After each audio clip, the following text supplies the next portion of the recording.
माझ्या गा अंगणात नारळी शोभिवंत, तुझी प्रीत माझी झाली एकलीच मी श्रीमंत. माझ्या गा अंगणात तळे भरे काठोकाठ, मनामध्ये खोल स्मृती तळ गाठे आपोआप.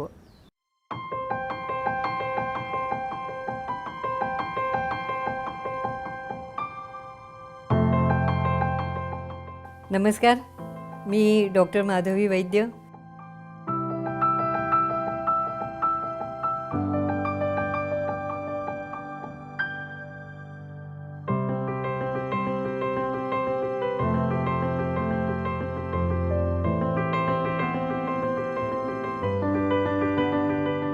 माझं महाराष्ट्रातलं एक सर्वात श्रीमंत घर आहे, कारण लाख मोलाची माणसं माझ्या घरात येऊन गेली आहेत.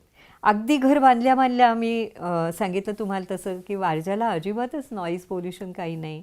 आणि त्यामुळे माझ्या बाहेर जिथे मी बसले होते मगाशी वरांड्यामध्ये शांताबाईंची मुलाखत बालचित्रवाणीसाठी मी पहिल्यांदा घेतली. आणि मग प्रत्यक्ष जेव्हा मुलाखतीला सुरुवात झाली तेव्हा ती घोकंपट्टी केलेला एक पॅसेज मी समोर ठेवला होता असं शेजारी कागद म्हणून.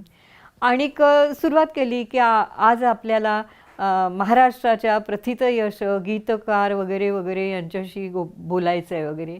आणि दरवेळी मी कुठेतरी प्रथितयश म्हणताना तरी अडखळायची, कवयित्री म्हणताना तरी अडखळायची. आणि माझंच मला फार आश्चर्य वाटायला लागलं की काय होतं आहे आपलं. आणि मग शांताबाईंनी ती माझी धांदल सगळी बघितली आणि म्हणाल्या की अगं माधवी, असं इतकं का अवघड अवघड बोलतेस तू बोल ना की शांताबाई आल्या आहेत त्यांच्याशी गप्पा मारू, त्यांच्याकडे गाणी कशी सुचली ते त्यांच्याकडून जाणून घेऊ. अरे बापरे, मला इतकं ते म्हणजे आनंददायी वाटलं त्यांचा तो सगळा संदेश. मला अगदी मी आत्तापर्यंत जपून ठेवलं आहे माझ्या मनात की जितकं तुम्ही साधं बोलाल, जितकं साधं वागाल, जितकं साधं राहाल, तितकं ते जनसामान्यांना आवडतं. अशी खूपच मोठी लोकं, गप्रप्रधान आले, मोहन दारी आले, दोघं जण बरोबर आले होते. आणि मला गप्र म्हणाले की येईन तुझ्या घरी मी जेवायला, मला यायचंच आहे, पण माझी एक वितीची अशी भाकरी असते ती तू करणार असशील, आणि जर पालेभाजी करणार असशील आणि अत्यंत साधं जेवण करणार असशील तरच मी तुझ्या घरी जेवायला येईन. एवढी मोठी माणसं, ही माणसं खरोखरच किती साधी असतात, किती प्रेमळ असतात याचा अनुभव खरंच मला बघून थक्क व्हायला झालं की आभाळा एवढी माणसं आहेत खरं म्हणजे. अशा खूप व्यक्ती या घरात येऊन गेल्या आणि त्यांचा सहवास जवळून लाभला मला.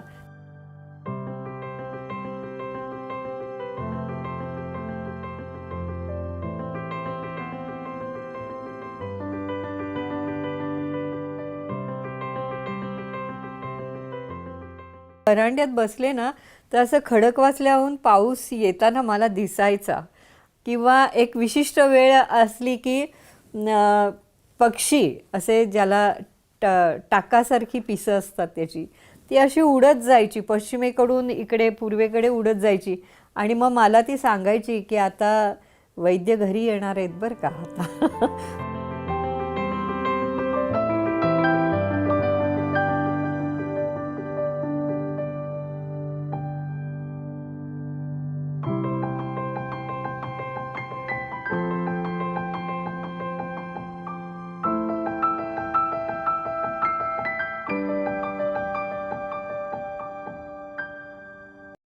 माझ्या ग अंगणात मखमाली हिरवळ, माझ्या ग अंगणात मखमाली हिरवळ, माझ्या मनात दाटतो स्मृतिगंधाचा दरवळ. माझ्या ग अंगणात नारळी शोभिवंत, माझ्या ग अंगणात नारळी शोभिवंत, तुझी प्रीत माझी झाली एकलीच मी श्रीमंत. माझ्या ग अंगणात सोन चाफा दरवळे, माझ्या ग अंगणात सोन चाफा दरवळे, माझ्या मनात साचती धुंद बेधुंद वादळे. माझ्या ग अंगणात बहरला पारिजात, उभी मी अन माझ्या भोवती क्षणधुंद बरसात. माझ्या ग अंगणात तळे भरे काठोकाठ, मनामध्ये खोल स्मृती तळ गाठे आपोआप.